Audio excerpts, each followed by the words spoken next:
fixed. I appreciate today's opportunity to hear from Chief Manger on the security enhancements the department has made over the past year, the work being done to improve officer morale and retention, as well as the chief's observations after 6 months in command and his goals and visions for the department moving forward.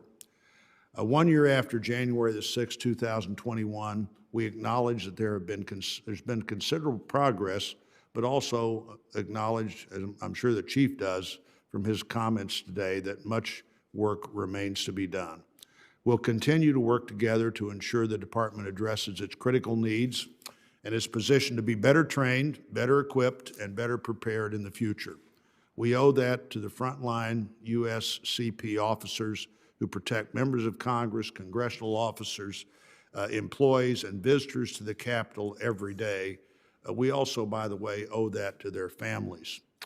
Chief Manger, thank you for being here with us today. I look forward to hearing from you as you reflect on the changes the department has made over the past year and what work remains to be done. Thank you, Chair. Thank you very much. Now, thank you, Senator Schumer. And when you were, I know you were busy with something else, Senator Schumer, but I did mention that your leadership in making sure we got a sergeant in arms in place who's doing a very good job. So thank you for that. And thank you for your leadership. Senator Schumer. Well, thank you. And let me thank the chair of the Rules Committee, my good friend, Senator Klobuchar, for the great work she has done in this regard in making our Capitol much safer. And let me thank my friend, the ranking member, for his bipartisan cooperation on this important issue. And I thank you for the opportunity to speak right now. I also want to thank today's witness, U.S. Capitol Chief of Police Thomas Manger.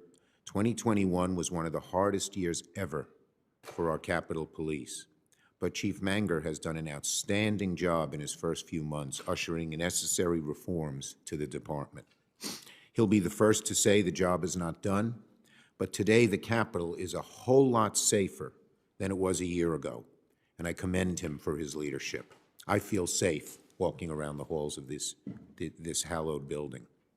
My colleagues, we're here today because 1 year ago, the men and women of our Capitol Police stood on the front lines of the unthinkable in America, a violent assault upon the U.S. Capitol, instigated by former President Trump and carried out by a mob of radicals looking to halt the peaceful transfer of power.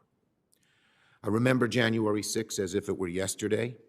I've said repeatedly over the last year my experience that day was sort of like Charles Dickens' A Tale of Two Cities. It was the best of times, it was the worst of times. The best of times because at 4 a.m. that morning, we had learned, those of us on the Democratic side anyway, that Senators Warnock and Ossoff had won, and we would come back into the majority. I couldn't sleep, got in my car at 7:30, got here at 12:30, got on the floor of the Senate at 1 p.m. as we began to count the votes. I was only on the floor of the Senate for about an hour as the putative majority leader, not even having given a speech, when a police officer in a bulletproof vest and with a submachine gun strapped across his waist grabbed me firmly by the collar like this. I'll never forget that grip. He said, "Senator, we're in danger. We got to get out of here." He had to explain to me what the danger was. I didn't know. None of us knew at that time. We walked through a hallway, went through a door, and this was shown on the video camera that was captured, and they used it at the impeachment trial. I hadn't seen it until they did it then. But they show me walking briskly with a police officer on either side down a hallway. We go through a door, you don't see us for 20 seconds, and then we're running out at full speed. I was within 30 feet of these nasty insurrectionists. Had one of them had a gun, had two of them blocked off the door, Lord knows what would have happened. So that was quite a day. And it was even a tougher day, much tougher, for our Capitol Hill policemen. They were outnumbered, they were under-equipped, yet their bravery, their quick thinking saved many lives and prevented a violent riot from becoming something even worse. It allowed us, when the four leaders met and decided we were going to not let these insurrectionists stop us from going forward with the counting of the ballots. It allowed us to come back that night at 8 p.m. and actually finish the counting, having the insurrectionists' object that day to stop the count fail. So today we honor those who stepped up that day, and especially those whom we've lost in the aftermath. We remember them and pray for their families. Now, in the years since that attack, as has been mentioned, we've gotten a lot done in the Senate to strengthen our Capitol Police, to assure, from a security standpoint, that the violence of that day never happens again. Early last year, I put in place a new Sergeant-at-Arms, Lieutenant General Karen Gibson, a wonderfully competent person with a great deal of experience on both the organizational side as well as on the intelligence side. And we installed the first all-women leadership team in the history of the Senate Sergeant-at-Arms. As a member of the Capitol Police Board, Ms. Gibson led a diligent search and helped us find the new police chief who sits here today. It was so important to me that we had a new police chief who was competent, experienced, and dedicated. I am proud that we have found such an individual in J. Thomas Manger. Last summer, we did a few other things. We passed a critical supplemental funding led by Senator Leahy and Senator Shelby, providing tens of millions in overtime pay, funding for more police officers, hazard pay, and retention of bonuses for the Capitol Police.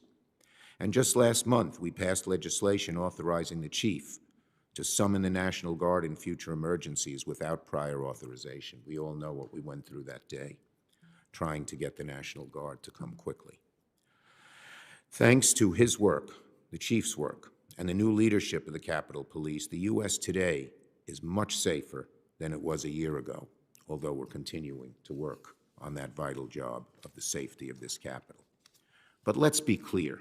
Let's be very clear. January 6th was not merely a census act of mob violence that sprung up spontaneously. It was an attempt to reverse, through violent means, the outcome of a free and fair election, and make no mistake, the root cause of January 6th is still with us today. It is the big lie, pushed by Donald Trump, that is undermining faith in our political system and making our democracy, our country, less safe.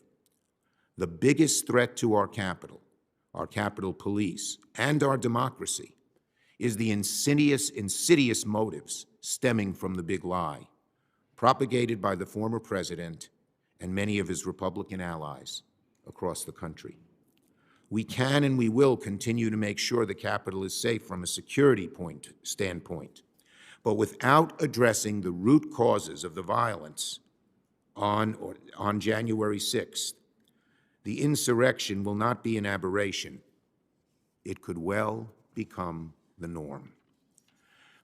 And just like the Senate has the power to pass legislation supporting our Capitol Police force, we have the same power and obligation to pass legislation to address these root causes that brought the big lie to life. That is what my Senate Democratic colleagues and I are focused on and committed to doing here in the Rules Committee and among our caucus as a whole. And we must act. We must act. More than at any point in recent history, threats of political violence are on the rise. Election administrators, basically people who are almost like civil servants, just trying to count the elections accurately, are facing harassment, even death threats for carrying out their duty. Isn't that a sad day in this country? When the people who, in many situations, nonpartisan, in many situations, bipartisan, but are simply dedicated to counting the vote fairly, are threatened. Something is very wrong. By one measure, nearly a third of those who count the votes say they feel less safe on the job, and many, many, many of them are quitting because they fear for their safety. What has this country come to when that happens? When the wellspring of our democracy, the fair, unbiased counting of the votes, which has been part of our hallmark in this country since we've started, which is the root of democracy, when people who do that are threatened with violence, what has come of our country? So we must act. We must act. My colleagues, the threats that I have mentioned are the symptoms of an illness festering deep within the bones of our democracy. And unless we confront the big lie, unless all of us do our part to fortify and strengthen our democracy, the political violence of January 6th risks becoming little more than a taste of dangers to come. All of us have a role to play to protect our democratic system. Everyone, from our Capitol Police to the voting public, to those of us entrusted to serve in elected office. And again, just as the Capitol Police have taken the experience of January 6th to institute reforms for the future, every member of the United States Senate is called on to do the same, to reckon with the lessons of that terrible day, and to take action to cure America of the disease of the big lie. That means passing legislation to protect our democracy from subversion and safeguard the right to vote, including the John Lewis Voting Rights Advancement Act and the Freedom to Vote Act. In the weeks to come, I look forward to working with all my colleagues to achieve this goal. For now, let me close again by thanking Chief Manger for being here and for leading his department in making the changes necessary to prepare for the future. And let me thank Senator Klobuchar, Senator Blunt, and the Rules Committee for their role. I know it's not easy work. I know at times it's been met with resistance, but I commend you, Captain, for keeping your eye on the big picture and for doing your part to protect our democracy. It is my hope the Senate can follow suit in the near future. Thank you very much, Leader Schumer. Well said. I will now introduce our witness, Mr. Thomas Manger, the Chief of the United States Capitol Police. Chief Manger was sworn into his current position on July 21st, 2021. He joined the department following a distinguished 42-year career in law enforcement, most recently serving for 15 years as Chief of Police in Montgomery County, Maryland. During that time, he was also elected by his peers across the country to serve as the president of the Major City Chiefs Association. Earlier in his career, he served as Chief of Police in Fairfax County, Virginia, where he rose through the ranks after first joining the force following his graduation from the University of Maryland. I will now swear in our witness. Chief Manger, if you could please stand and raise your right hand. Do you swear that the testimony you will give before the committee shall be the truth, the whole truth, and nothing but the truth, so help you God? I do. Thank you. You can be seated. You are now recognized for 5 minutes. Chairwoman Klobuchar, Ranking Member Blunt, distinguished members of the committee, thank you for providing me with the opportunity to speak about the significant improvements that we've made following the events of January 6th. And to speak about the work that remains to be done. I want to begin by acknowledging the men and women of the Capitol Police who work so tirelessly to fulfill their mission of protecting the U.S. Capitol, the members of Congress, and the legislative process every day. It's my honor to work with these women and men who performed so courageously a year ago. And while I'm proud of our officers, the events of January 6th did expose critical departmental failures and deficiencies with operational planning, intelligence, staffing, training, and equipment. I'm pleased to report that we have addressed a significant portion of the many recommendations issued to the department. In fact, of the more than 100 recommendations issued by the Inspector General, we have implemented and are addressing over 90 of them. The staff report issued by your committee listed 5 recommendations directed to the United States Capitol Police. I can tell you that the department has implemented or is in the process of implementing each one of them. I'm prepared to discuss many of the recommendations today, but understanding the time limitations, I'll focus on the improvements that are the most impactful and that address the core of the committee's findings and conclusions. I've provided under separate cover for inclusion in the official hearing record a more complete formal statement that includes a detailed list of all the department's post-January 6th improvements.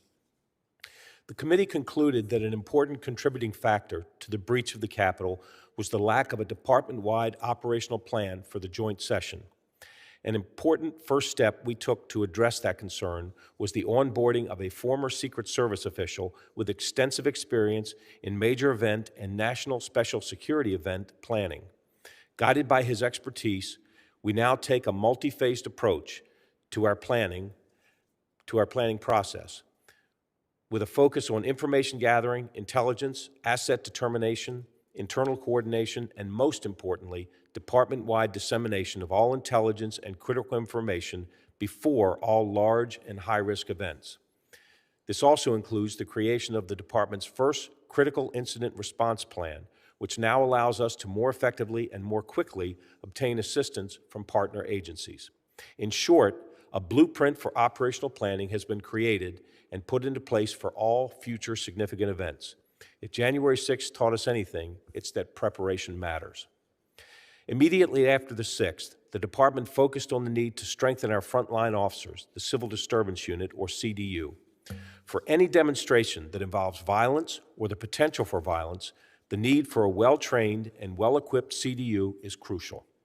Recognizing the tactical importance of our CDU officers, we've developed a plan to elevate their status and incentivize them to remain in the unit. The plan entails the creation of 8 hard platoons.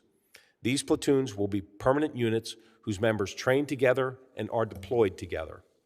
We've done other things as well to strengthen the CDU and make it more effective. One such measure is the establishment of the Bicycle Response Team, which works in coordination with CDU. We can now deploy 100 trained and certified bike officers, as well as 8 trained and certified officials to complement the CDU operations. Of course, our first responders can't do their job without the proper equipment. Therefore, we've reviewed all CDU equipment and upgraded it extensively to protect our officers and enhance our ability for crowd control. Our improvements have touched every component of the U.S. Capitol Police Department, but few changes are as dramatic as the ones that we've made to the way we gather, analyze, share, use, and disseminate intelligence. However, improvements to the department's lead intelligence component, the Intelligence and Interagency Coordination Division, began before January 6th. The department recognized that the IICD's decentralized structure had created informational silos. The continued focus on this has yielded significant improvements, including a nationwide search for a permanent intelligence director. The department is in the final stages of that process. We should have somebody on board in the coming weeks. The development of a United States Capitol Police intelligence product that is now shared with the intelligence community. The issuance of a daily intelligence report distributed to all officers and officials within the department. A biweekly classified intelligence briefing. Coordination with intelligence and law enforcement partners in advance of large or high-profile events. The realignment of task force officers to enhance intelligence sharing and dissemination. And the authorization for increased staffing. In fact, we've added 9 new intelligence analysts. We continue to be forward-looking in our efforts to ensure that the department has a strong and proven intelligence collection, analysis, and dissemination program. I want to thank the committee for its ongoing support during this process, in particular your support for the Capitol Police Emergency Act. I also acknowledge and appreciate the support that we have received from the Capitol Police Board. Today, I'm confident that the U.S. Capitol Police Department has made significant progress addressing the deficiencies that impacted the department's response on January 6th. And while more work remains to be done, the men and women of the Capitol Police stand ready to fulfill their mission each and every day.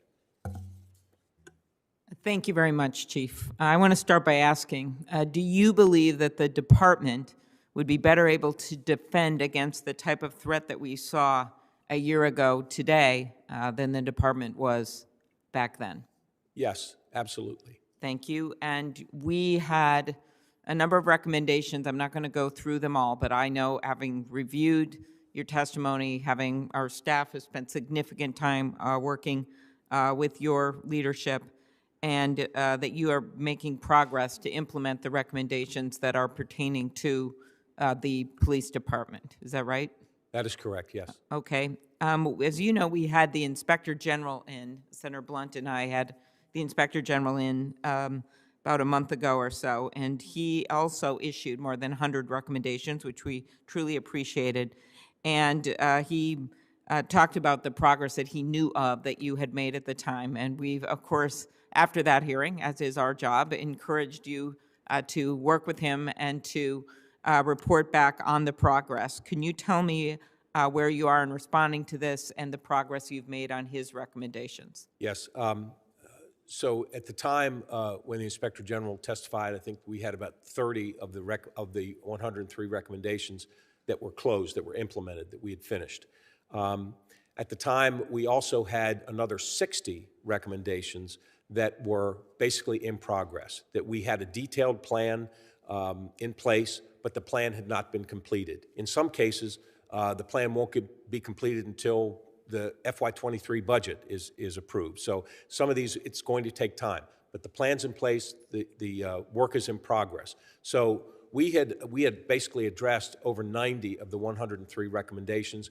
We still continue to work on those. We have since, I think, closed another 5 or 6 of the recommendations. We continue to work on all of them. And in fact, I've assigned an inspector to work full-time for the next several months to look at the recommendations that are not completed and to see what we need to do to complete them. Thank you. Thank you. We've got a plan in place to address all of them. And you understand, we are very laser focused here, Senator Blunt and myself and the rest of our committee, on that accountability, given what happened. And so we appreciate that. I'm sure we'll have the Inspector General back next year, and we'll continue this review. Our report found that 75% of the officers, 900 of 1,200, on duty on January 6th were forced to defend the Capitol in their regular uniforms. Many officers could not access riot shields because they were actually locked on a bus. The emergency funding legislation signed into law in July included significant new funding to improve Capitol Police officers' equipment, access to equipment. Do the officers now have better access to equipment they need to do their jobs? And this is something individual officers have spoken to me about as well. So we've gotten shields for new shields because some of the ones that we'd had were past their expiration date. And we deploy those shields every day. In fact, I'm sure that as you walk around the campus, there's times when you pass through a door and you notice that there's a stack of shields behind the door. So we've got them deployed around the campus in case we need them. We've ordered all new equipment for our civil disturbance unit officers. That equipment, like many things, is impacted by the supply chain issues that are going on. We should have that. My hope is this month, but certainly in the coming weeks, we should have that equipment. That will be deployed. But I think the important part of your question is that any officer that would be deployed as a CDU officer now would have all their equipment. It might not be new equipment, but they will not come out there without everything they need. So we've got new equipment on order. It's upgraded. It's better. And we'll be deploying that as soon as it comes in, and again, hopefully in the next few weeks. But we will send no officer out to work CDU without all the equipment that they need. Okay, and you mean civil disturbance unit there for people watching? Correct. For CDU. And no more locked buses where they can't access it. That was an unbelievable story, just horrific. They're looking at the equipment and they can't get it. That would not happen again. Okay. We all remember, as I noted in the opening, the haunting words of the officer, "Does anyone have a plan?" As you note, in recent months, the department has made clear progress with respect to operational planning. In your testimony, you called this game changer, the fact that you have this department-wide incident assessment plan. Can you briefly expand on what has been done to improve preparedness for large events? I know you noted you hired someone who has key experience with that. Anything else you want to add? So we have an incident action plan prepared for tomorrow for the anniversary of January 6th. This is a copy of it. It's 25 pages long.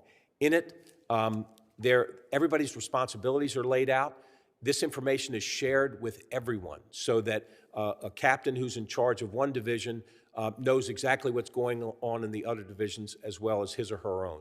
So we are sharing information better. We are assigning responsibilities.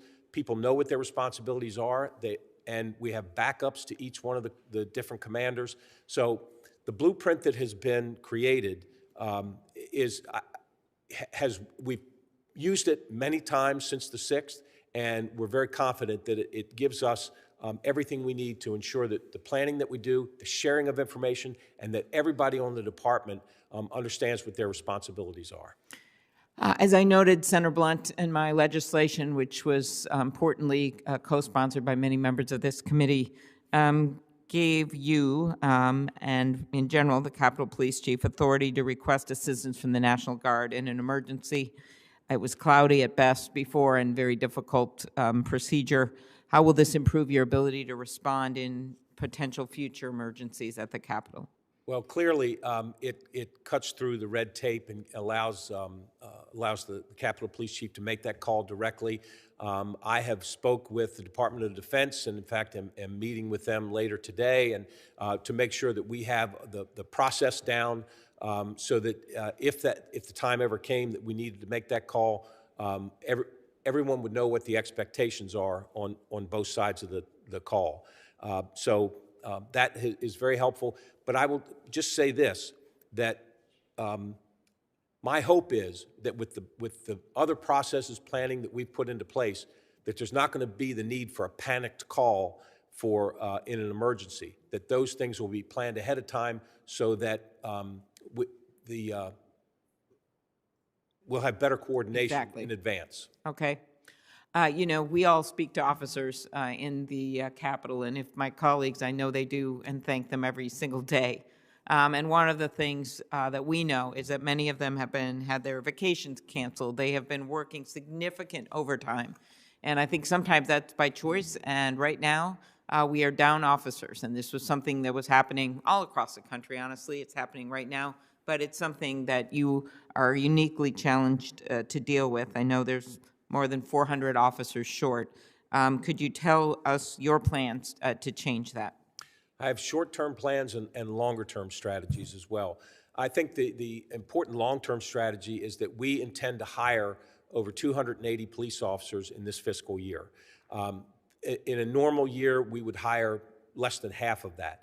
But because we want to get ahead of attrition that has increased over the last year, we're going to hire 280 officers this year. Our intent is to hire 280 police officers for the next 3 years. That will get us ahead of attrition, and my hope is that will get us to where we need to be in terms of staffing. Shorter-term strategies are to look at hiring, to reemploy annuitants, hiring or allowing for lateral transfers, lateral hires from other agencies, and then also looking at contract security officers that can assist at particular locations where we don't really need an armed Capitol Police officer. And we're hoping that would free up officers to be held over less frequently, to be able to get their days off as they plan, and address some of the staffing issues that are really impacting the morale of this department. Thank you. And your long-term plan, though, is to hire actual officers full-time? That's correct. Okay, thank you. Last thing, I mentioned the threats against Congress. Many people in this very room, committee members, have experienced them. Over 9,000 threats in 2021 alone. That's an astounding number against 500-some people. And I understand that you've hired these additional threat assessment agents. What steps are you taking to protect members of Congress and the people that work with them? Our better coordinate. What we're trying to do is have better coordination. We can control and we can do a lot when members are on campus. When they go home, their home districts, we're trying to work with the local officers in those jurisdictions to ensure the safety and security of staff there, of offices there, and so we can provide advice and provide recommendations in terms of how to better secure locations, whether offices or homes, but we can also work more closely with the local law enforcement partners to solicit their help. The biggest challenge I think we have is keeping up with the number of threats. I mean, we've doubled the number of officers that investigate these threats, agents that investigate these threats, and if they continue to go up the way they have, clearly we're going to need additional officers to assign to this responsibility. Okay, thank you, Chief. Senator Blunt. Thank you, Chair. Chief, on the issue of bringing in contract employees, Officer Papathanacio has suggested that the union rep, that this would be a problem for them. Do you want to talk about how you're going to deal with that? Obviously, in my view, a bigger problem for them is the overwork and the extended stress of being short so many officers. But tell me how you plan to work with the officers who are concerned about bringing in non-sworn officers to do even parts of this work. So I've been in discussions with the union about this specific issue.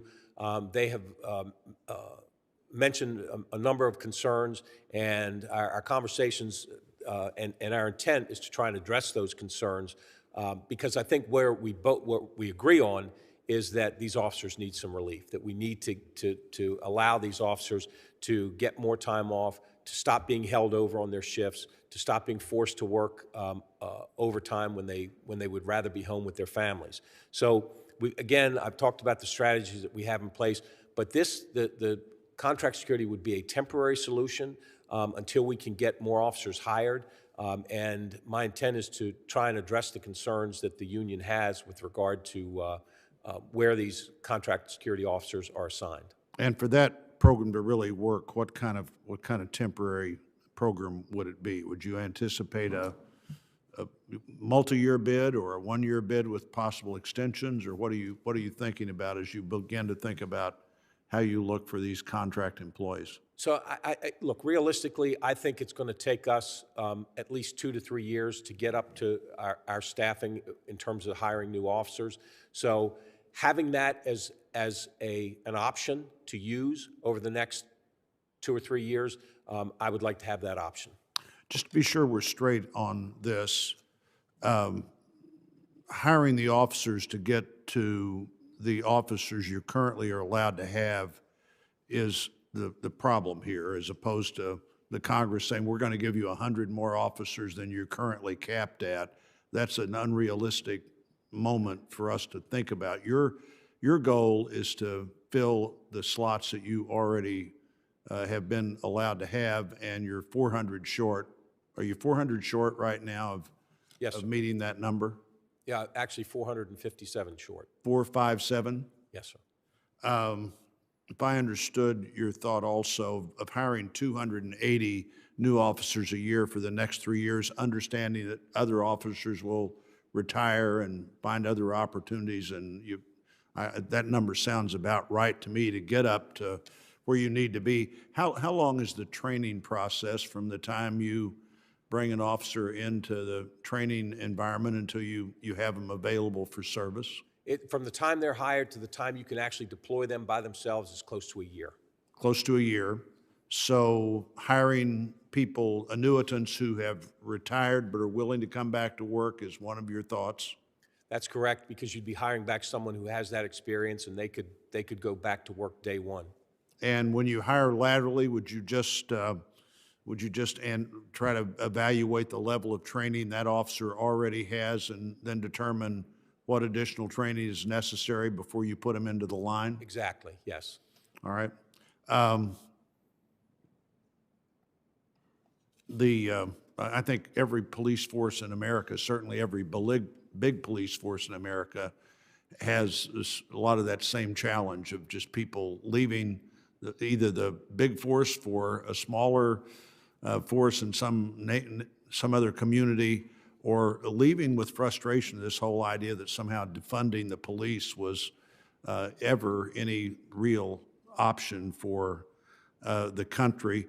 The Inspector General's testified before us that he thinks that, in his view, restructuring to where the U.S. Capitol Police was more of a protective agency instead of a law enforcement agency. I'm not absolutely sure I know what he means by that, but why don't you give us your sense of what, after 6 months on the job, what's your vision of what the Capitol Police Force would look like 2 years from now and 5 years from now and maybe even longer if you've thought through the way that this force should function to best do its job? Well, thank you for asking that question. First, I think that where I agree with the Inspector General is the fact that we need to expand and enhance our ability to investigate threats against Congress, to provide protection to members against Congress, to our counter-surveillance activities, to enhance security in the home districts, as I've mentioned.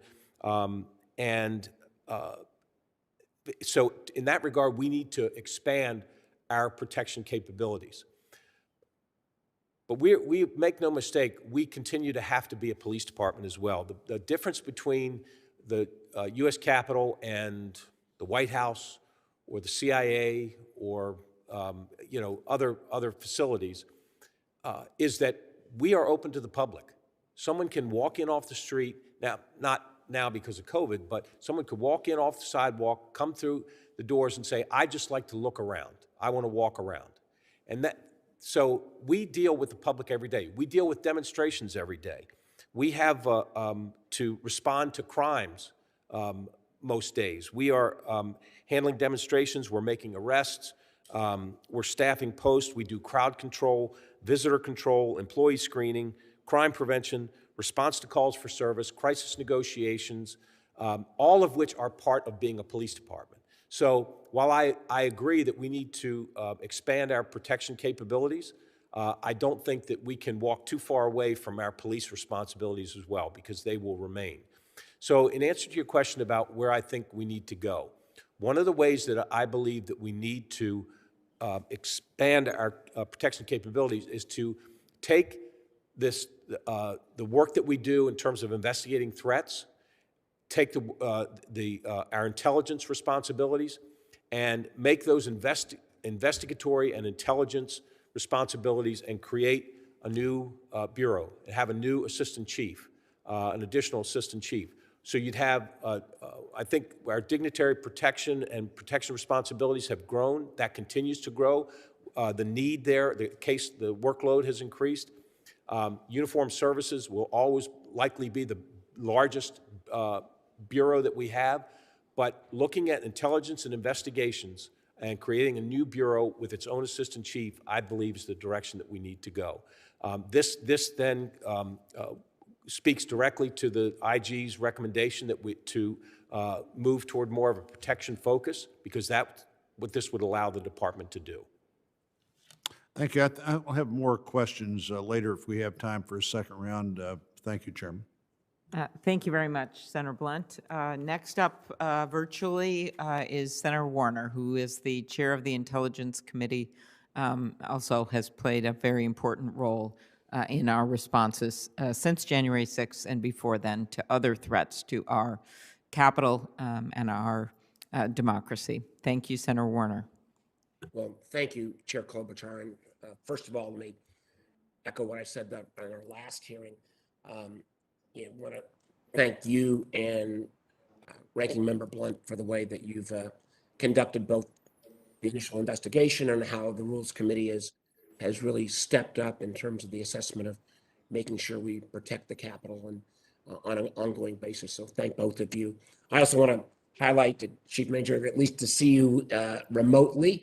We had the opportunity to work together when I was governor and you were chief in Fairfax, and people still talk about your praises. We went through, as you may recall, those challenging 3 weeks plus of the sniper incidents that terrorized, frankly, the whole region. But I know you are the right person for at this critical moment in terms of the evolution and direction of the Capitol Police.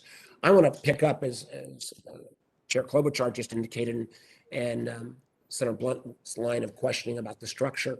I know you're about to name this new deputy chief who will be take on that role of intelligence. Could you expand that a little bit? When do you expect to name that individual?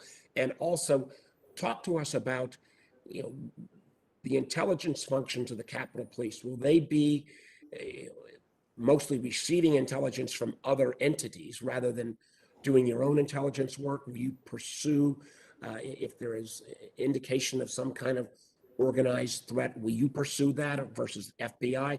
Talk me through a little bit more of the role and structure of this intelligence unit. Yes, sir. First, we have, you may be aware that we did have a civilian director of intelligence on January 6th. That person left in the weeks following the 6th. So we've been doing a nationwide search. We're going to make a final selection in the next couple of weeks, and my hope is that we have someone in place shortly thereafter. We have a very competent acting director in place now. I think the changes that we've made in the way we gather, share, disseminate intelligence, there's been a lot of changes, but the big thing is how we use intelligence. One of the problems, of course, on the 6th was that we had information and it wasn't acted upon. And intelligence is the only use that real intelligence is if it's actionable and it can actually help you formulate your plan in terms of how you're going to deal with a situation. So we have now, which we did not have on the 6th, we have our own intelligence analysts. We put 9 new ones in place in the last few months that have the same training as an FBI analyst, as a Homeland Security analyst. So we're speaking their language, we're sharing information, we've got people embedded in the FBI, embedded with DHS, and we've got our task force officers on different task forces with the FBI. So we're actually now plugged in to all the places we need to be plugged into, but we are also doing, while we are still sharing information and getting information from Homeland Security and FBI, we're not just totally dependent on them anymore. We have our own folks that are also doing research and doing our own analysis. So basically, we're staying connected to our partners in the federal intelligence community, but we're not just passive recipients anymore. We are active in the intelligence community, and we're active in terms of sharing our information and making sure that all the information that we get gets down to our folks, both the officials and the officers. But Chief, that means you are, but the investigatory role is not something that Capitol Police is going to take on. That will still be reliant upon the FBI or DHS or other partners, right? So you may have the analysts, if there's an active plot, that the pursuit of those plotters, though, would be the FBI, not the Capitol Police. Is that correct? For the most part, but I would say this, that when we get information about threats against Congress, that's a priority for us. And so we will take those cases and we'll run with them. Occasionally the FBI helps us with those cases. Occasionally Homeland Security helps us with those cases, but they have to prioritize things too. Our priorities are always the ones that are threats against Congress. So in some regard, we in fact are taking the lead role on some of these cases if they have to do with threats against Congress. One last question. I know my time's expiring, but one of the things, I think we've gotten better, but we still have room to grow in terms of the intelligence community's willingness to share information on a regular basis. My hope, and can you speak to this for a moment, do you have interoperable systems so that you don't have to rely upon an agency, a partner to kind of brief you in person versus at least having some of your agents, analysts at a clearance level enough that they can real time get that intelligence that may be being looked at from the FBI or again some other agency that may even have a broader reach? Yes, we do. I mean, we have daily intelligence briefings with our partners around the region. And as I mentioned, we are plugged into the FBI. We remain plugged into Homeland Security. We remain partners with everything that MPD is doing and Washington, D.C.'s Homeland Security. So we are absolutely connected and are speaking the same language and sharing information on a daily basis with all those partners. Thank you, sir. Thank you, Madam Chair. Senator Leahy.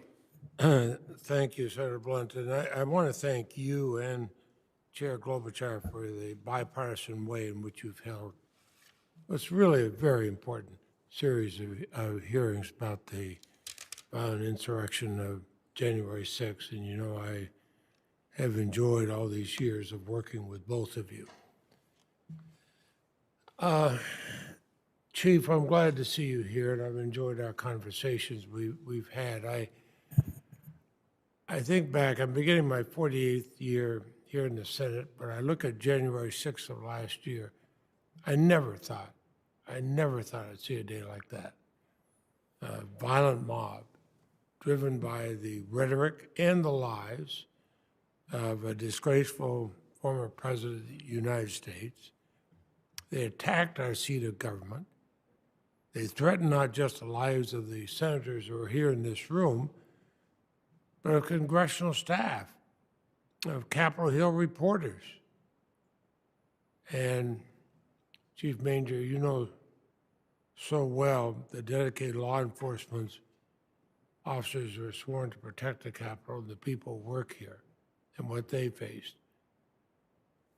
Because I have served here so long, I've gotten to know most of these officers over the years, dedicated, hardworking people, both in uniform and in plainclothes. In fact, one of the officers who died, I first knew him as a teenager. You know, this hits home. This is the Capitol family here. And hundreds of these heroes help protect the Capitol, still walk the ground today. They're vigilant in upholding their oath to protect and serve. I certainly see it as President Pro Tem of the Senate, and those who protect that office. But some are no longer walking here. Those officers of the Capitol Police and the Washington, D.C. Metropolitan Police who gave their lives protecting our lives, they can't be out of our thoughts or our prayers. Their sacrifices shouldn't be papered over by those who want to pretend nothing happened. Now, Chief, you came out of retirement to take on an immensely important job at really an unenviable time, and I praise you for doing that. I know that you sit before us as a representative of the force you lead, and it's a force that's struggling today with morale and with memories and with shortages.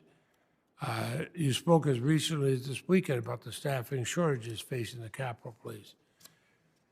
Last year, the Senate Appropriations Committee released a legislative branch bill for fiscal year 2022 that provide $90 million more. That's pending, and I hope we can finally get these appropriations bills forward. Senator Blunt has been very helpful on the Republican side in the Appropriations Committee and strongly supported the extra $100 million that we put in the last bill. But if Congress fails to reach an agreement to pass the FY22 spending bills, if you're held to last year's spending levels, how would this lack of increased funding impact the Capitol Police ability to protect the Capitol? Senator, it would impact just about everything that we're trying to do in terms of making and sustaining improvements, especially in the areas of intelligence, threat analysis, dignitary protection, and security infrastructure. We'd have to suspend our health and wellness initiatives that we've started. But I think the biggest impact would be our inability to increase our staffing, which is so critical. All we would be able to do is just replace the people that left. We can't survive and continue.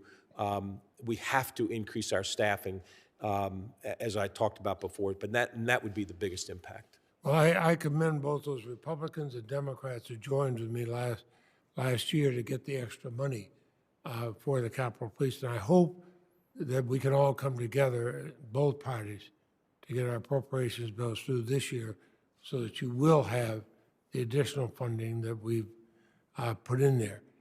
And tell me how you've used some of these additional resources, which would, of course, disappear if we get stuck with a continuing resolution. So first, the retention bonus that we were able to provide officers, I think is going to really have a great benefit.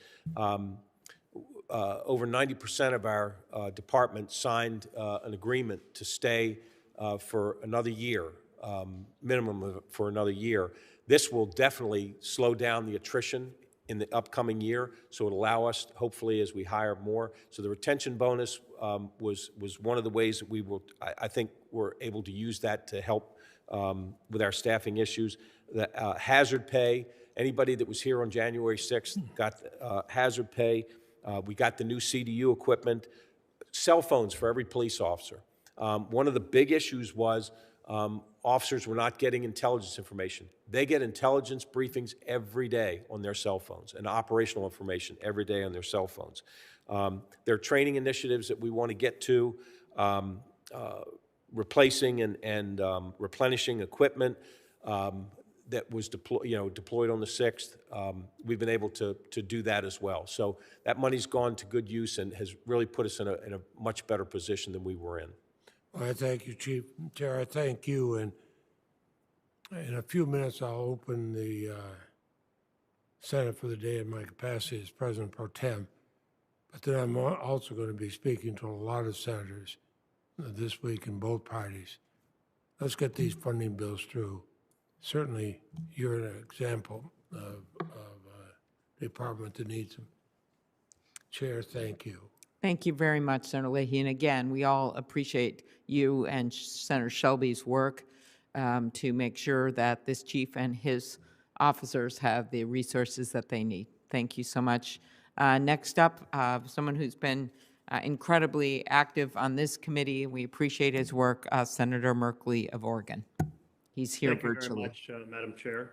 And thank you, Chief Manger, for your leadership and efforts to implement the recommendations of the Rules Committee and of the Homeland Security and Government Affairs Committee, as well as recommendations from the Inspector General's office to enhance security of our Capitol complex.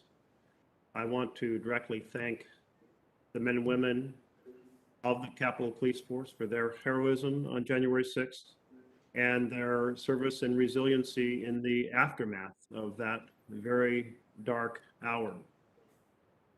We've made a lot of progress in this past year, as this hearing is highlighting, and there's challenges to come that are also part of this hearing. And I wanted to just touch on a couple of those.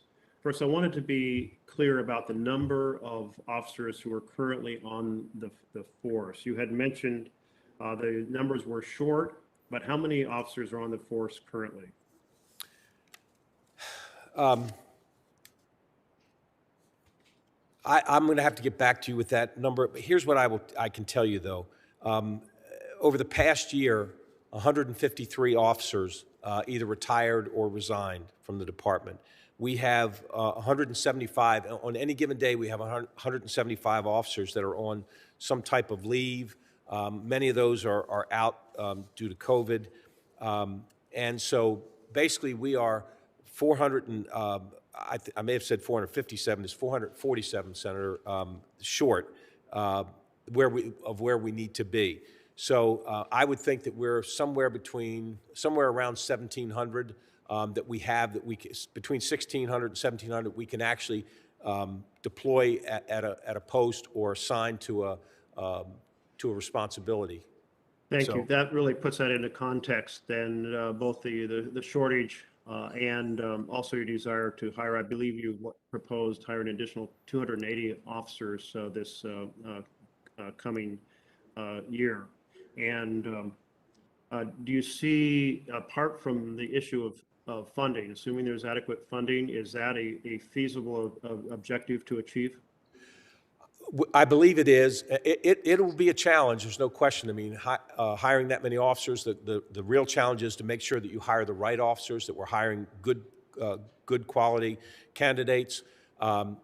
We have a plan in place to get them trained, and so that because that's been the choke point in the past is actually getting them through the training and the national or the federal law enforcement training center.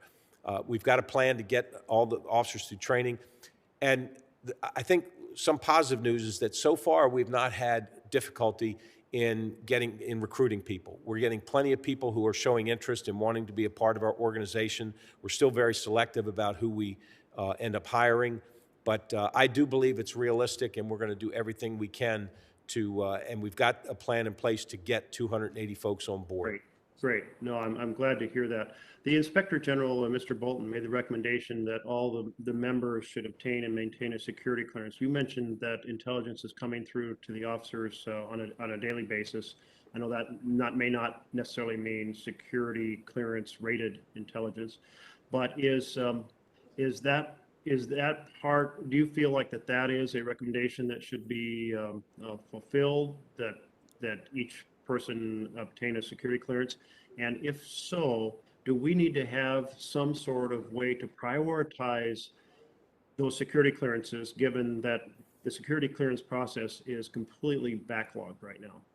So the answer to the second part of your question is absolutely yes. We would have to have some method to get those done. And this is really where it comes down. I believe that it certainly has, that recommendation has merit, but I am concerned about the fact that I'm trying to hire 280 officers. If that security clearance process slows the hiring process down, that's a concern to me. I do know that we already have many of our personnel that have security clearances. And certainly I can look at assignments and say, yes, someone in a particular assignment would need a security clearance. But I also think that as we hire new officers, not every single officer in every assignment would actually need a security clearance. So while I think long-term, I think we can look at that. In the short term, I'm concerned about it holding up the hiring process, and do we really, actually focusing on where we need the officers that actually would require security clearance. Well, no, I absolutely agree. It shouldn't be a requirement to get folks on board, but as you get them on board and you feel they need those clearances, please raise to us the need to be able to clear the path so that those who need those clearances can get them to fulfill the full range of their potential contributions to the force. Thank you very much. Thank you. Thank you very much, Senator Merkley and Chief. Next up, a very constructive member of this committee as well, Senator Capito. Thank you for being here. Thank you. Thank you, Madam Chair, and I want to thank the Chief on behalf of a grateful recipient of the service that you and the U.S. Capitol Police provide on this campus and in our districts, and many times to look at the security of our own offices and our own homes, and sometimes I want to express our deep appreciation and gratitude. So thank you, and I hope you'll pass that along. I read through your statement, and I read a news clip, I guess, this morning, talking about the scars that are remaining from the Capitol Police from the January 6th incident. Terrible incident. How is the morale? I mean, how many of your officers have actually asked for additional mental health? Do you feel you have the capacities for that? I know you've increased that. Where is your level of concern right now, a year later? One of the priorities we had was to make sure we had programs in place to deal with not only just the daily stress of the job, but folks that were actually who have gone through traumatic incidents, who experienced that trauma. So we have instituted a robust peer support program. We're in the process of hiring. I think we've already actually hired a couple trauma counselors. We've got formal programs in place now so that officers can seek that help. I can't tell you how many have sought that help because it's confidential, and because when they I was just looking for a general ballpark. well, Is there, but I is can there a tell great you- take-up of this, or? I think that a fair number of officers have availed themselves to these services, and I think as they hear from other officers how much these programs have helped, it may encourage more officers to seek that help as well. I'm glad you asked about the morale issue. Morale, for someone who's been a cop for over 42 years, morale is always, what I've learned is it's in the eye of the beholder. You're always going to have cops that will tell you, oh, morale's the worst it's ever been. But you have other cops that every day they show up, no matter what happens, they're happy to be there and love their job. So it's really, but what it comes down to is, and I think for us, is these officers need to believe in their hearts that this department cares about them, that what happened on January 6th, where the department let them down in so many ways, that the department will take responsibility for fixing those failures and for making sure that never happens again. And that's going to take time. For some officers, they've seen some of the improvements, and I think that they appreciate it. But for other officers, perhaps a little more cynical, perhaps they're going to wait till the first time we're tested again. And are we ready for that test?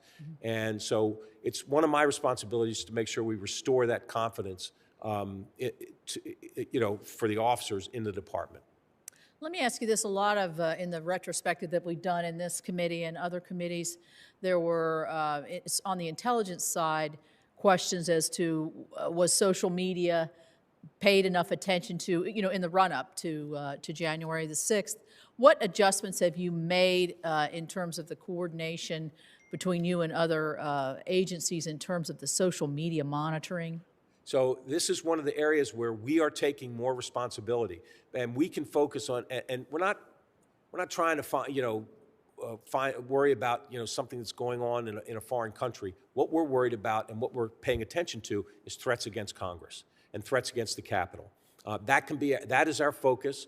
And so while you have other intelligence community folks that are looking at anything and everything, we've got folks in place now that are paying attention to those kinds of threats, those statements that cause concern. So we've got folks that not only are looking at that are watching for that, but we are also then ensuring that if it crosses that line in terms of being a crime, what someone says in social media, that we follow up on that with an investigation. Is that different? I mean, has that changed over the last year? That's a new addition. Yes, we've got more people that are doing that. Yeah, good. Well, I think before the 6th, I'm not sure we had anybody doing it, but we've got, I think, 8 or 9 people in place now that are doing that, with more on the horizon. Our biggest challenge right now is keeping up with the caseload in terms of the threats against Congress, the ones that cross that line where we do have to do a criminal investigation. Well, thank you again. And I know I did want to ask about, I know you've been asked about the 400 openings that you've talked about and the recruitment. And, I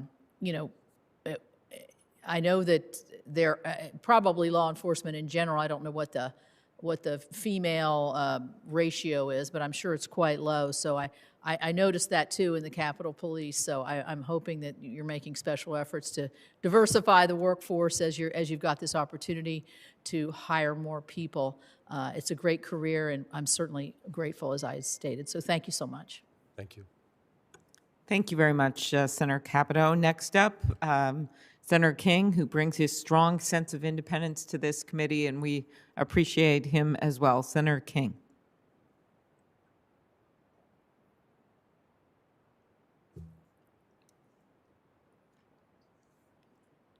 I'm going to give Senator King a minute here. There he I'm is. sorry. Am I? Yeah, now I'm on. There you go. You're all good. Okay, thank you. Chief, I hope you will convey our appreciation to the men and women of the Capitol Police. Whenever I'm interacting, my sort of standard comment is thanks for looking after us, and that we really do appreciate it. And in the day-to-day of politics, it's hard sometimes for people to realize that. So please convey the deep appreciation and thanks from all of us that we care about what they do, and we appreciate what they do for us. Couple of things. You touched on the issue of security clearances, and that's a problem throughout the federal government, although I must say it's better now than it was 2 or 3 years ago.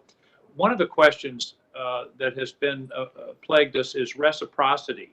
Do you have a situation where somebody has a security clearance from another federal agency, but then when they come to apply to you, they have to start all over again? Or do you have a reciprocity arrangement where if they're cleared for state or the FBI, they're also cleared for the Capitol Police?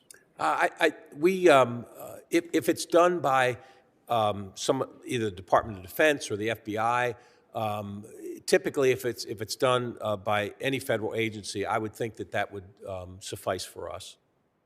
Okay, well, I would urge you to look into that, because it doesn't make much sense, but believe it or not, there are plenty of places where that reciprocity isn't honored, and it really delays the process. And as you say, you can have a good recruit, but they get discouraged by the length of the security clearance process and go on and find another opportunity.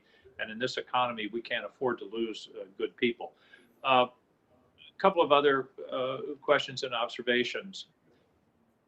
In terms of your planning, it seems to me that one of the things that we've learned on January 6th is there was a lack of pre-planning. In other words, a lack of imagination. We have to have people that are thinking the unthinkable and saying, okay, what happens if? What do we do? So I hope that's the case. And my question is, do you feel that we have adequate communication and coordination with other agencies that might be important, either from an intelligence point of view, such as the FBI or the other intelligence agencies, or with law enforcement, DC, Metropolitan Police, the National Guard? Are we working on pre-existing coordination and communication plans so that we don't have to make it up on the fly in the case of an emergency? The answer to that question is yes, we are.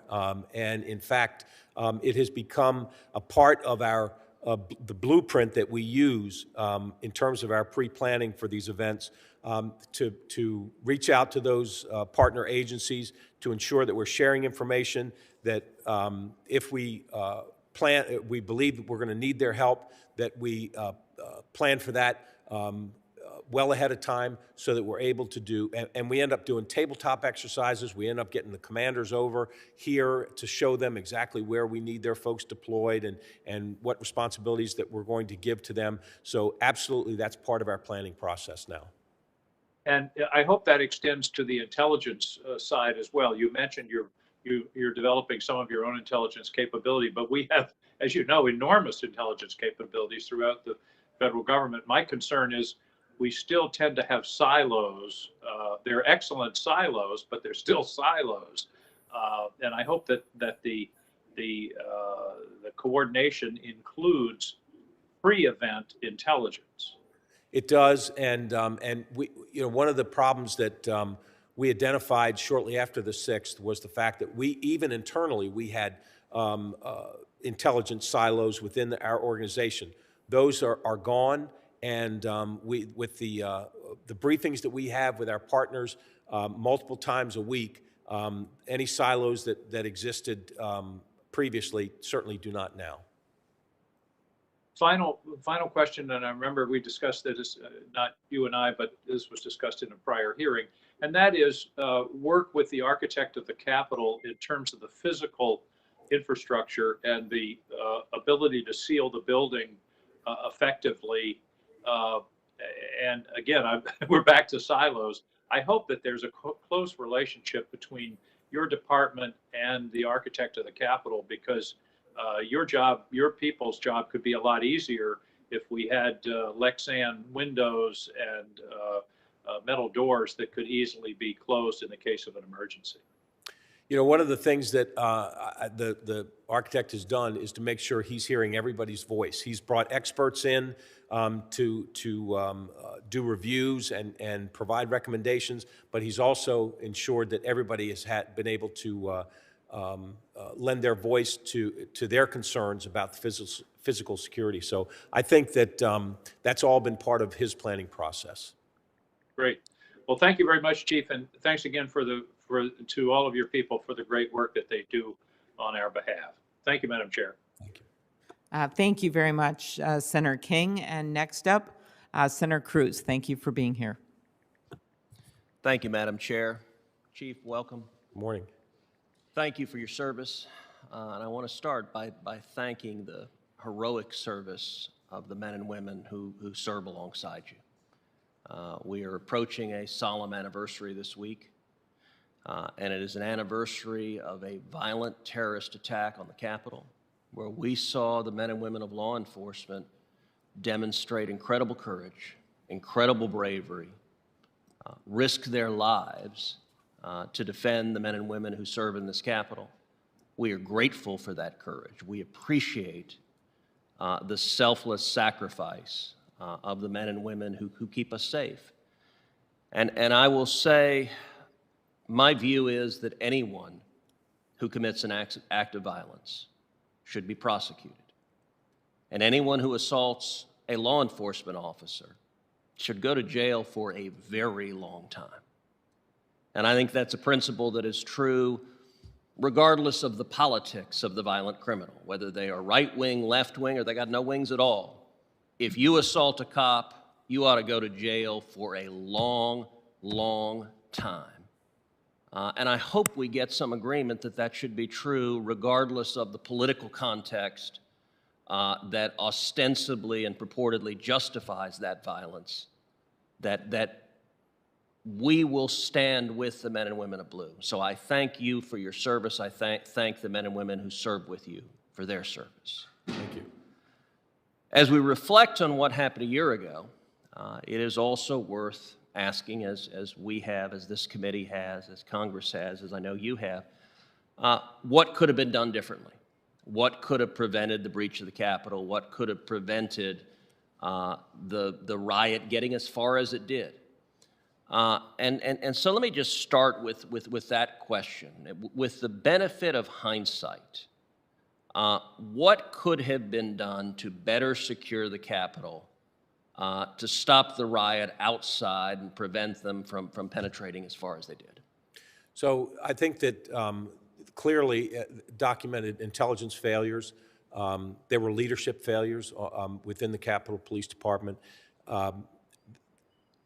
If folks had, if the intelligence had been acted on the way it should have been, and we would have had enough people here, I think it would have been a different story. And that one of the things that we have, one of the changes that we put into place is that with a few phone calls, I can get double or triple the number of police officers we have, trained, equipped police officers here to assist us in our responsibilities to protect the Capitol and protect the members of Congress. So, you know, and we will be tested again, Senator. I mean, and I don't know who it's going to be or when it's going to be, but we will likely be tested again. But what will be different is that we will be paying much more attention to the information that we gather ahead of time. We will be putting together a better plan. We will be getting the help that we need pre-planned here on campus before we need it, not making panicked calls later on. And I say that not in any way criticize the folks that were here on the 6th. They had a very difficult challenge. And I frankly have not been looking behind me. I'm looking forward about what we need to do to make the changes. But clearly, when you look at the recommendations, when you look at what happened, we didn't have the people, we didn't act on the intelligence, and we just weren't prepared the way we should have been. And that's going to change. That has changed, and the next time that we're tested, we will not be making those same mistakes. Well, and let me say, one of the things we've seen the last 2 years is a dramatic increase in threats directed at lawmakers. And those threats are bipartisan. They're directed at Republicans and Democrats. The chairwoman and I have discussed this at length.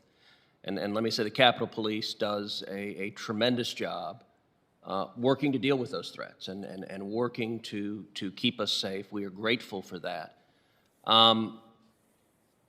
The two areas you identified for improvement were intelligence gathering and manpower. On the manpower side, you talked about the ability to surge additional resources. What are the sources of those additional officers to surge on the manpower side? And then let me ask secondly, on the intelligence side, what more do we need to do on the front end to anticipate the specific threats that we need to be ready for? So in terms of surging staffing here, we've got federal partners, we've got state and local partners, we've got the National Guard, all of whom we have coordinated with since the 6th, all of whom we have sat down and said, okay, when we need help, here's how we're going to do it.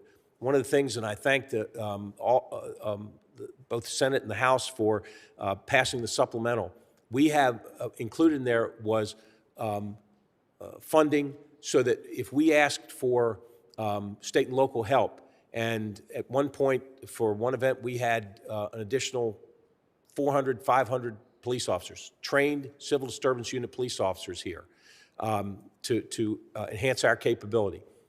We were able to offset the expenses from those partners so that when we make the request, we're going to get a yes. The Metropolitan Police Department and Chief Conte we couldn't find a better partner than the MPD. I speak with the chief fairly frequently. And anything that we need is, again, the answer is yes from MPD. But we know we need to talk ahead of time to plan for these things, which takes to your second question about the intelligence and what we're doing on the front end. We did not, prior to the 6th, we were not sharing information the way we should be, and we were not disseminating it to our own people the way we should be. And intelligence is only useful if you act on it. When you get intelligence, you need to say, okay, how does this impact our operational plan? What are we going to do? We've heard this, we have this intelligence, we believe it's credible. What are we going to do about it? So those are changes that we have made and put into place so that we are sharing it, we're acting on it, we're using it, and we're disseminating it to our own officers. So we're going to get tested again, but we have put things into place to make sure that we will not be impacted by intelligence failures or failure to plan ahead, failure to imagine, or failure to have enough people here. Those are things that we've put into place that I'm confident that when we're tested again, we're going to be fine. Thank you, Chief. Thank you very much, Senator Cruz. Thanks for the focus on member security, and we'll continue to work together on that. Next up is Senator Padilla, such a leader on voting rights on this committee with his past work as Secretary of State for the state of California. Thank you, Senator Padilla, for being on today. Well, thank you, Madam Chair. Before I get to a couple questions that I want to prioritize, I want to take the opportunity to comment on something that Senator Cruz just raised. I mean, I appreciate the fact that he recognized last January 6th, I believe he called it a riot and referenced rioters. I believe it was an insurrection personally. We can discuss and debate what the proper terminology is, but even if it was just a riot, we saw the result of that incident. We saw violent attempts to disrupt Congress, to disrupt the process of certifying the election results, and in it's part of the greater peaceful transfer of power. We saw violence. It was deadly violence. We saw attacks and assaults far beyond insults and disrespect towards Capitol Police officers. So if we're in agreement on a bipartisan basis to recognize January 6th for what it was, then we should also agree on a bipartisan basis to ask some questions. Was it organic and spontaneous? or was it organized and premeditated? If it was organized and premeditated, you're going to have a hard time convincing me otherwise. Then we have to ask the question, who was behind it? Who organized? Who incited this? We had the opportunity to set up an independent bipartisan commission to answer those very questions, but unfortunately, our Republican colleagues would not vote to do so. And so now I and so many people across the country eagerly await the result of the committee that was established in the House, a bipartisan committee which seeks to answer some of these questions. But let me now transition back to the topic at hand, the issues at hand, and some of the questions that I was hoping to raise. First, in the context of disinformation, Chief, I thank you for your service at this time of this agency and for your more than 40 years of work in law enforcement. The topic of disinformation has been raised by some of my colleagues already in this committee. I will not repeat them, but I do want to highlight one specific question. The role of disinformation in the lead up to January 6th is one thing, but what has been done since last year's insurrection is another. And I'm referring to the former president of the United States and his political allies seeking to whitewash, in fact, what happened. Some quoted publicly claiming that those who attacked the Capitol were just, quote, peaceful protesters, end quote. Perhaps nobody knows just how false those claims are than the women and men of the U.S. Capitol Police, who were beaten and bloodied, defending the people inside this building, and yes, defending democracy itself. So, Chief, what do you say to those who continue to perpetuate the lie that last January 6th just wasn't that bad? What do you say to them? So we are not concerned about political ideology. We're concerned about behavior. We're concerned about people that break the law. And people break the law, there are extremists on both sides of the spectrum that are breaking the law. And we're here to protect the Capitol, protect the members of Congress. That's our mission. And I would say to anybody that wants to come to this Capitol and peacefully demonstrate, we will protect your right to do so. But anybody that comes here and decides they want to break the law, that we're going to do everything in our power to stop you and to ensure that that the Capitol and the members of Congress remain safe. Chief, I didn't think I need a follow-up question to that, but apparently I do. Do you think what we saw in the Capitol last January 6th was just another day, just people exercising their constitutional rights, or was it unacceptable, fatal violence? As I watched the events of January 6th, I was at the time retired. I was at the time watching it on TV, and I was horrified by what I saw. I saw police officers being assaulted, and that's the reason that I'm sitting here today, is because I wanted to do what I could to help this police department and to better protect our nation and the Capitol and what this Capitol represents. Thank you for that. Clearly, we have some Okay. ongoing work to do. One other quick question, Madam Chair. I know my time is up. I want to recognize that Senator Capito raised the concern and the questions about the mental health of the women and men of the U.S. Capitol Police. I share in that and stand by ready to support any additional resources or support that we can offer. I do have one question about physical health. We know that businesses, organizations, entities, both public and private across the country, have been impacted by the COVID-19 pandemic, whether it's individuals who are not willing to work because they have not been vaccinated, or people who are not able to work because they've contracted COVID-19. Chief, can you talk about vaccination levels within the department and what steps we're doing to encourage vaccination rates for those who aren't vaccinated yet? So we are, I think we're over 70% of our employees are vaccinated. But like every agency that we just had a call law enforcement agencies around the region yesterday. We're being hit hard by folks, both vaccinated and not vaccinated, with this latest variant that are testing positive. And we've got dozens of officers that are out on isolation. We've got dozens of officers that have been out long-term with the impacts of COVID. So it has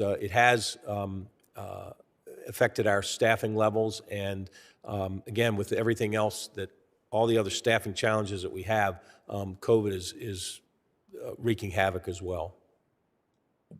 Well, thank you for your responses, Chief, and thank you for your service. Thank you, Madam Chair. Very good. Thank you, Senator Padilla. Senator Blunt, you have a few more questions. Thank you. I do have, Chair. Thank you for the time to ask a few more questions. Chief, there have been some concerns expressed about individuals in senior leadership jobs in the department. You've been there 6 months. What are you doing to address those concerns among the officers themselves? So, right after the 6th, the chief of police resigned. Both sergeant of arms in the day or two after the 6th were gone.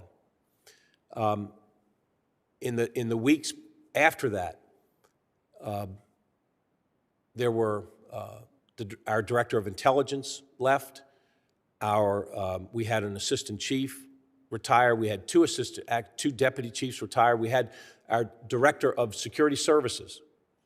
The two high-ranking civilian directors in our agency, intelligence and security services, left. So when I got here, if you look at the top level of our organization and the top 11 people, sworn and civilian, in our organization, 6 were gone. I had less than half of the leadership positions with the folks that were here on the 6th. And so as soon as I got here, my first order of business was to assess my leadership team and assess and look at who was here just biding their time, waiting to see what happens, and who was here working as hard as I was going to work in improving, making the improvements this agency required. And for the past 6 months, I've made that assessment. And I made that assessment, in light of discussions with the sergeant of arms, in light of discussions with past Capitol Police chiefs. I've made it in light of the no confidence votes that the union held, and I considered all that information. But the bottom line, when I assess someone's performance, I look at what have they done since the 6th? What have they done to help this agency, to improve this agency? And so I've made those assessments.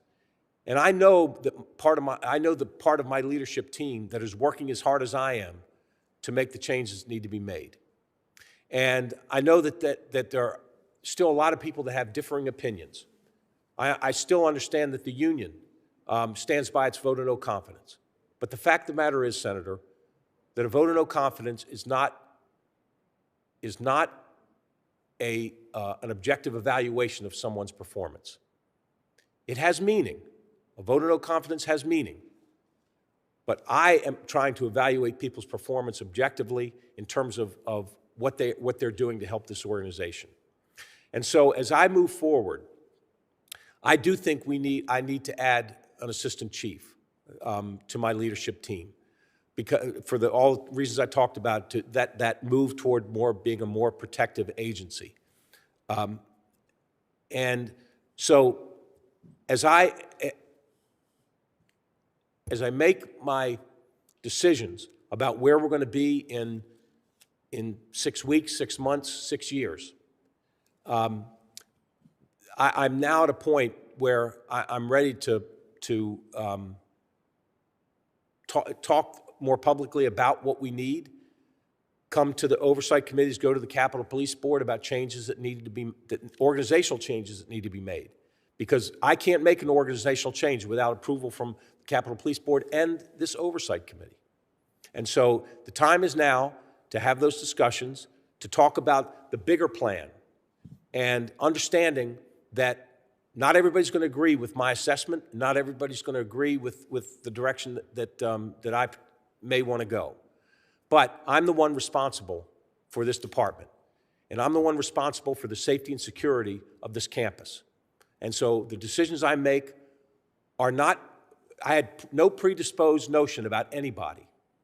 I made these decisions based on the last 6 months and my assessment of my leadership team and my assessment of the department and where we need to go to be in a better position to fulfill our mission.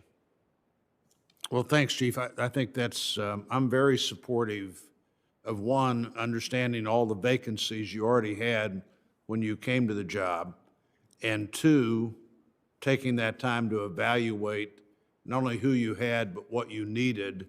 I think I can speak for the chairman of the committee, and certainly I can for myself, and we're looking forward to working with you as you come up with any reorganizational structure that, as you pointed out, this committee would have to approve. But after decades of work as a chief of police, and after now you're beginning to get in the second 6 months of your work here, beginning to make some of those permanent decisions, I think is important, and we look forward to working with you on those. I think my last question would be, of the unresolved recommendations from the IG or from the 5 big recommendations we made in our June report, which do you think are the most important to try to resolve as quickly as you can? The intelligence recommendations, the operational planning recommendations, and making sure that we've got the CDU situation squared away. Those were the top 3, I think, priorities. Good. Thank you, Chief. Thank you, Chair. Thank you very much. Just have 1 or 2 more questions here, and then we'll let you go back to your work, Chief. And I want to thank you for being here today. The first question I have is a pretty straightforward one about training. It's one of the things that we identified as an issue. The Inspector General in his reports identified the need for consistent training. And I've had individual officers actually in the last year talk to me about that, what kind of training they'd had leading into this. And some of that includes officers not receiving civil disturbance unit, as we say, CDU training, since they left the academy. Also, the Inspector General raised concerns about maintaining up-to-date certifications for specialized roles such as intelligence analysts, canine officers, and others. How has the department improved access to and prioritization of training?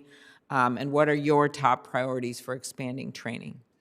So with the specific issues that were brought up in the recommendation from this committee's report, those have been squared away. We've made sure that we've got those certifications in place, and we've got a process in place to make sure that that's sustained.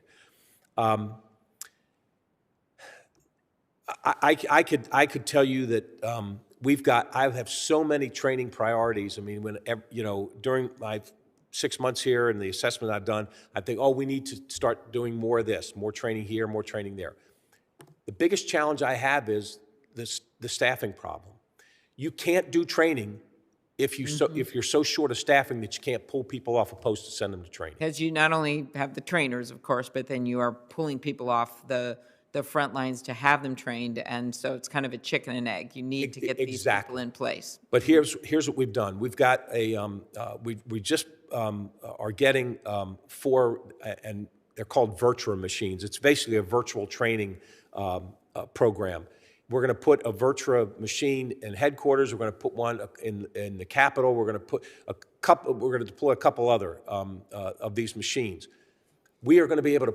We won't have to pull an officer off a post all day. We can pull them off for a half hour and say, go through this training program, whether it's de-escalation, whether it's use of force, whether it's these virtual training implements are great for a number of areas. And sometimes it's better to do training for a shorter period of time anyway, instead of sitting there all day. And you can do it without impacting staffing. So we've got, one of the things I also want to do is focus more on leadership training.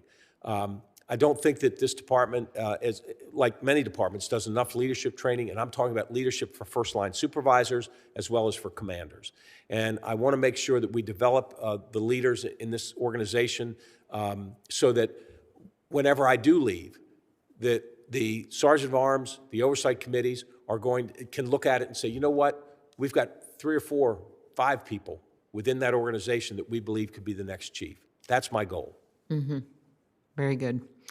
Can you talk briefly, I know on January 6th, and I noted this at the beginning, it wasn't only the Capitol Police. There were other law enforcement agencies that stepped in, everyone from the U.S. Marshal Service to the New Jersey State Police, not to mention the National Guards, of course, outside of law enforcement in Maryland and Virginia and D.C.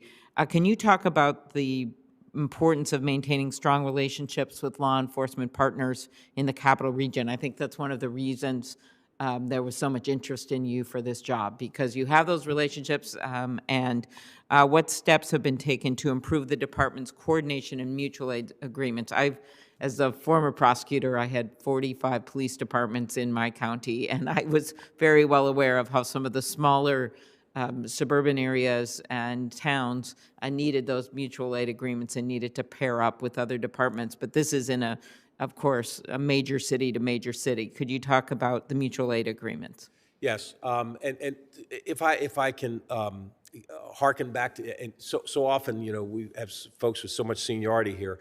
Let me hearken back to my younger days when I was a brand new police chief in Fairfax County, and Chuck Ramsey was the brand new police chief in Washington, D.C. And it was Chuck Ramsey that said, hey, we have a big event coming. Can you, Chief Manger, send us 150 trained CDU officers to assist with this event? And he called in regional partners around the Capital Beltway and was able to get, again, 800-900 police officers here to supplement what he needed. And so I'm a big believer in using the resources that we have in this region, and have done it my whole career. And when I got here, I made those same phone calls to people that I've known for a long time who were leading the agencies around the Beltway, and I said, can you help? And the answer was immediately yes. We've put in a formalized process to request that assistance and ensure that we get the help that we need. I've got the same relationship with MPD, the same relationship with our federal law enforcement partners, Park Police, and U.S. Secret Service, and we have that relationship with the National Guard. All these things have been formalized, put in place, and we're talking about it ahead of time. So there's not going to be a panicked call, you know, on the day of. It's going to be a more orderly planning process for the events that we think are going to be challenging to us. Okay, thank you. Just last question. FBI, Department of Justice, continue to investigate the events of January 6th. This is outside of the work, of course, being done in the House, the thorough work. And they have brought over 700 criminal cases related to the attack. We just heard from Senator Cruz in his support for these prosecutions, as well as many others on this committee. Is the Capitol Police continuing to work in coordination with the Department of Justice in its investigations and prosecutions? And do you agree that it's particularly important to hold accountable those who attack Capitol Police officers? I'm a firm believer that the biggest deterrent for criminal activity is if people think they're going to face consequences for committing a crime. And so I think that anytime you have police officers assaulted, anytime you have a situation like we dealt with on January 6th, people do, you know, if they committed a crime, they should be prosecuted. So, we have been working closely with the Department of Justice. We're working, and this ties into, we haven't talked about it, but, you know, as you know, we're starting to have field offices around the country, and our relationships with the local prosecutors there, and the fact that we have attorneys assigned to those field offices, all that is enhancing our reputation for prosecution of threats cases and other cases involving our mission here to protect the Capitol. Well, thank you very much, Chief. You know, we heard today about the progress you've made, and most importantly, the progress that your officers and what they have done here. We wish, I know Senator Blunt and I wish we could have them all in front of us to thank them, because we know in the end, while you are the chief, it's individual officers that are the ones on the front line making decisions every single day about how to handle situations. And I think that on January 6th last year, they didn't have the support that they needed, whether it's the equipment, whether it was a plan, whether it was a direction on that day. And yet they still valiantly did their job. So I just want to reiterate, while you are our witness today, we see all of them before us as well. And we mostly, my memories of them with the cuts on their faces, the looks on their faces, trying to get senators to safe locations, trying to assure people that they needed to stay where they are and it was going to be okay, and doing the work of even clearing that chamber with the help of others and other frontline staff people so we could go back and finish our job that night. This was not just about, bread and butter doing your job. This was actually about saving our republic, and it is what, to me, makes the Capitol Police such an important agency and such a unique and special agency for our country. So I want to thank you. We are going to continue asking you questions as this goes along, as you know. I will have you back again next year. We will continue to work with the Inspector General. We think that oversight, I know that's not always easy, but it is really important that we continue to have that oversight, and we encourage you to continue your work in recruiting and retaining officers. That appears to be the #1 challenge ahead for you and many other chiefs across the country, as well as finding a new and sort of different ways of using your resources and those around the country to protect members, which we've seen, of course, be under more and more threats, and we thank you for that as well. And with that, Senator Blunt, you want to just say a few words here at the end? Well, thank you, Chair, and thank you for having this hearing. I think it's a good opportunity for us to talk to the chief and to think about the great, extraordinary bravery and service that the Capitol Police Force provided, not only on January the 6th, but frankly, every single day. And again, I want to express my great appreciation to their families as well. When they leave to come to work at the Capitol, their family has no idea what they're going to face that day, and that's the case for law enforcement everywhere, but the tempo here is such now that I think it's been a particularly challenging time for families as well. But Chief, as I said just a moment ago, we look forward to continuing to work with you and to talk about your plans for reorganization and what we can do to move forward, and certainly to do everything we can to encourage you as you try to recruit members to get this force back to the level that it needs to be for the safety of everybody involved, and particularly for the safety of the officers and the job they do. So thank you, Chair, and thank you, Chief. Thank you. The record will remain open for 1 week. Thank you again, Chief, and we are adjourned. Thank you.